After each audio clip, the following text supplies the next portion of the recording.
আচ্ছা, কার কার বাড়িতে এরকম হয় হুট করে প্ল্যান হুট করে কাজ, হঠাৎ ভাবনা হঠাৎ কাজ এরকম? আজকে যেমন আমার বাড়িতে হয়েছিল হঠাৎ বিরিয়ানির প্ল্যান।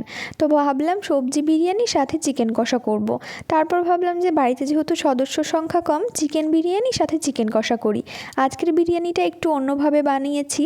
তো তেলের মধ্যে পেঁয়াজ দিয়ে বেরেস্তা করে নিয়েছি, তারপর ওর মধ্যে দিয়েছি জল, শুকনো লঙ্কার গুঁড়ো, অল্প একটু হলুদ গুঁড়ো আর দিয়েছি স্বাদ মতো লবণ। এবার এগুলো ভালো করে মিশিয়ে নিয়েছি। আগে থাকতে ধুয়ে রাখা গোটা আলু কাঁটা চামচ দিয়ে এরকম করে একটু ফুটো করে নিয়েছি, যাতে আলুটা খুব তাড়াতাড়ি সেদ্ধ হয় এবং ভেতর পর্যন্ত মশলা ঢোকে। আলু যখন 80% সেদ্ধ হয়ে যাবে ছুরি দিয়ে দেখে নিচ্ছি, তারপরে এগুলো তুলে নিতে হবে। এবার ওই জলের মধ্যে চিকেনটা দিতে হবে। যদি জলের পরিমাণ কম থাকে তাহলে কিন্তু এখানে একটু জল অ্যাড করতে পারেন। এবার স্বাদ মতো অল্প একটু লবণ দেবো, যেহেতু আগে জলে লবণ ছিল তাই বুঝে দিতে হবে। 40% মতো সেদ্ধ করে নেব।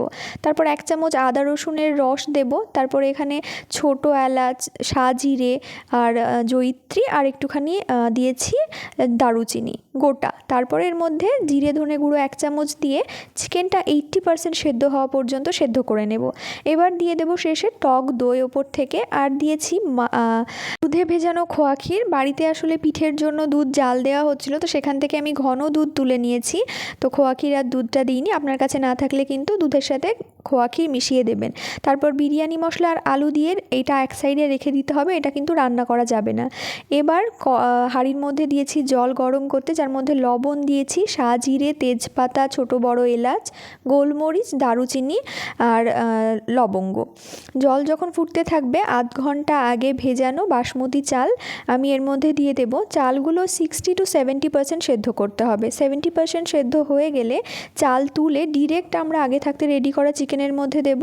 ওপর থেকে কেওড়া জল, গোলাপ জল, ধনে পাতা, একটু ঘি দিয়ে আরেকটা বিরিয়ানি চালের লেয়ার দেব। তারপর দেব বিরিয়ানি মশলা, তারপরে ওপরে বাদবাকি চালগুলো। ওপর থেকে ঘি দিতে হবে, ধনে পাতা আর তার সাথে একটু পেঁয়াজ বেরেস্তা।